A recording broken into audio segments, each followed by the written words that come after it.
এটা কালভাৰ্টে জমৰ যাতনা ভোগাইছে এখন গাঁৱৰ ৰাইজক। কমলপুৰ ৰাজচক্ৰৰ অন্তৰ্গত বৰমাৰী গাঁৱৰ ৰাইজে পানী ওলাই যোৱা কালভাৰ্ট বন্ধ হৈ থকাৰ বাবে ভুগিব লগা হৈছে জমৰ যাতনা। 500 বছৰৰো অধিক পুৰণি এটা কালভাৰ্ট। অভিযোগ মতে বৰমাৰী গাঁৱৰ উপেন নাথ, নিপু নাথ আৰু চন্দ্ৰকান্ত নাথৰ পৰিয়ালে কালভাৰ্টটো বন্ধ কৰি দিয়াৰ ফলত প্ৰত্যেক ঘৰ পৰিয়ালে পানীৰ মাজত আবদ্ধ হৈ যথেষ্ট অসুবিধা হোৱা বুলি কয় স্থানীয় ৰাইজে। গাঁওখনৰ প্ৰায় সংখ্যক লোকে পুখুৰীত মাছ পুহি, কোনোজনে নেমু টেঙাৰ খেতি কৰি, আন কোনোজনে আকৌ হাঁহ কোমোৰা গৰু ছাগলীৰ ফাৰ্ম কৰি পৰিয়ালটো পোহপাল দি আহিছিল। কিন্তু এতিয়া কালভাৰ্টটো বন্ধ হৈ থকাৰ ফলত পানীবোৰ ওলাই যাব নোৱাৰাৰ বাবে কাৰোবাৰ পুখুৰীৰ মাছ মৰাৰ লগতে গৰু ছাগলী হাঁহ কোমোৰাৰ মৃত্যুমুখত পৰাৰ উপৰিও নেমু গছৰ খেতি, বাঁহ গছ আদি নষ্ট হৈ পৰা দেখা গৈছে, যাৰ ফলত পৰিয়াল পোহপাল দিয়াৰ ক্ষেত্ৰত যথেষ্ট অসুবিধা হৈ পৰিছে গাঁওখনৰ প্ৰায় সংখ্যক লোকৰ। অৱশেষত উপায়ন্তৰ হৈ গাঁওবাসীয়ে পথৰ ওপৰতে জেচিবিৰে নলা খান্দি পানী ওলাই যোৱাৰ ব্যৱস্থা কৰাৰ লগতে কালভাৰ্টটো মুকলিৰ ক্ষেত্ৰত স্থানীয় বিধায়কৰ হস্তক্ষেপ বিচৰাও দেখা পোৱা গৈছে। আমাৰ কালভাৰ্ট এটা মাৰি থৈছে চন্দ্ৰকান্ত নাথ, এলআইচিত কাম কৰে, উপেন নাথ আৰু নিপু কুমাৰ নাথ, তেখেতসকলে কালভাৰ্টটো মাৰি থৈছে। আমাৰ কোনো পধ্যেই তাৰমানে খুলি দিয়াৰ ব্যৱস্থা সিহঁতে নকৰে। আমাৰ ৰাইজে গোটেই সুধিছিল সিহঁতে কোনো পধ্যেই মান্তি নহয়। আমাৰ SD ছাৰৰ তাত গৈছিলোঁ, তাত কোনো মান্তি কৰাব নোৱাৰিলোঁ। মোৰ ঘৰৰ পিছফালে পানী হৈছে, খালত মাছ দিছিলোঁ। মই ছোৱালী এটা, মই বিধৱা, মোৰ স্বামী ঢুকাইছে। মই সেই খালত মাছ বিক্ৰী কৰি পেলাই মই ছোৱালীক পঢ়াই আছিলোঁ। মই সিহঁতে মাৰি দিয়াৰ বিনিময়ত মোৰ মাছ ধ্বংস হৈ গৈছে, পানীটো ওলাই যাব পৰা নাই। মই কেনেকৈ চলোঁ? মই বিধৱা তিৰোতা একোটাই। পুনাত চন্দ্ৰকান্ত নাথ, উপেন নাথ সিহঁতে মাৰি থৈছে। আজি আমি ৰাইজৰ বিচাৰ কৰিলোঁ, বিচাৰত সিদ্ধান্ত দিব নোৱাৰিলোঁ আৰু SDC ছাৰৰ তেখেতে সিদ্ধান্ত দিব নোৱাৰিলে। আমাৰ ল'ৰা ছোৱালীয়ে পানী খাব নোৱাৰে। ফিচাৰীৰ মাছ, বাঁহ গাছ গোটেই তল গৈছে। যাতায়াতৰ সুবিধা বন্ধ কৰি দিছে তেখেতে, কোনো কথা নুশুনে।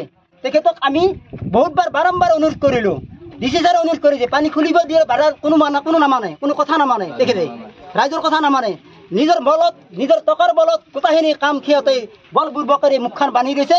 পাৰিলে কাজিয়া কৰিব বিচাৰিলে আমি এতিয়া বিকল্পভাৱে আমাৰ পানী যিটো বেমাৰ পানী যিটো চেন ওলাই গৈছে, বাছ হৈছে, সেইখিনি পৰা নাই। মেলেৰিয়া বেমাৰ হোৱাৰ কাৰণে অলপ আমাৰ কাৰণে DC ছাৰে কৈছে 60 দিন বা 50 দিনৰ ভিতৰত ইয়াত মেলেৰিয়াৰ উৎপত্তি হ'ব।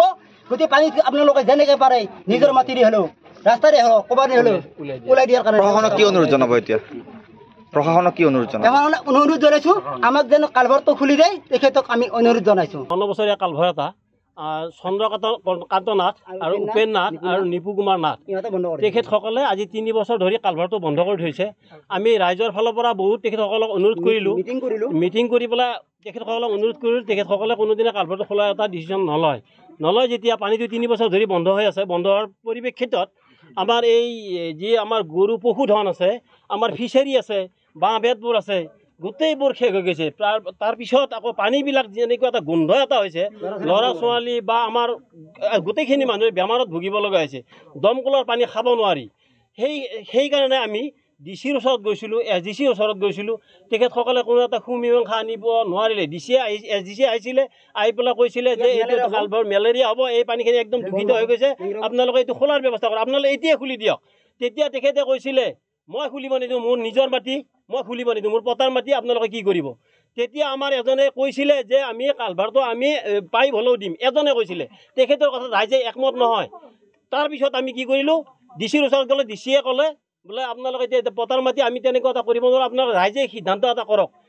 উপায়হীন হৈ আমি এই ৰাস্তা আমি বহুত কষ্ট কৰি, বহুত দুখত এই ৰাস্তাটো বনাইছিলোঁ, বহুত পইচা ধন খৰচ কৰি এই ৰাস্তাটো বনাইছিলোঁ।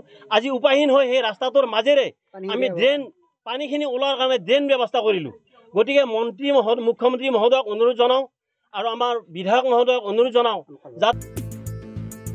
বাইহাটাৰ পৰা বিজুমাৰ ৰিপৰ্ট, এনি ভাৰত 24। ৰব, আপুনি যে এটা অপৰাধ কৰিবলৈ গৈ আছে, আপুনি জানেনে? এই নাবালিকাগৰাকীক এতিয়াই বিয়াত বহোৱাটো যে এটা অপৰাধ, আপুনি জানেনে? অপৰাধ কেনেকৈ? মোৰ ছোৱালী মোৰ কথা তুমি যিয়েই নোকোৱা ভূঞা 18 বছৰৰ তলৰ যিকোনো কন্যা সন্তানৰ বিয়া দিলেই আইনগতভাৱে এক দণ্ডনীয় অপৰাধ বিয়া দিয়াজন যিমান দায়ী বিয়া পতাজনো সমানে দায়ী এতিয়া তাই পঢ়া শুনা কৰাৰ বয়স খেলা ধূলা কৰাৰ বয়স তাইক খেলিবলৈ দিয়ক পঢ়িবলৈ দিয়ক আৰু চাব এদিন আপুনি তাইক লৈ গৌৰৱ অনুভৱ কৰিব পাৰিব এতিয়াই তাইক সংসাৰৰ বোজা দি তাইৰ ভৱিষ্যত জীৱনটো অন্ধকাৰ কৰাৰ অধিকাৰ তোমাৰ জানো আছে মোৰ ভুল হৈ গ'ল মাজনী মোক ক্ষমা কৰিবা শিক্ষা ল'ৰা ছোৱালী উভয়ৰে প্ৰাপ্য আৰু অধিকাৰ আপোনাৰ কন্যা সন্তানক তাইৰ এই প্ৰাপ্যৰ পৰা বঞ্চিত নকৰাব বাল্য বিবাহ ভাৰতীয় আইনৰ দ্বাৰা বিহিত এক দণ্ডনীয় অপৰাধ এনে অপৰাধ কৰি আপোনাৰ কন্যা সন্তানৰ ভৱিষ্যত অন্ধকাৰৰ মাজলৈ ঠেলি নিদিব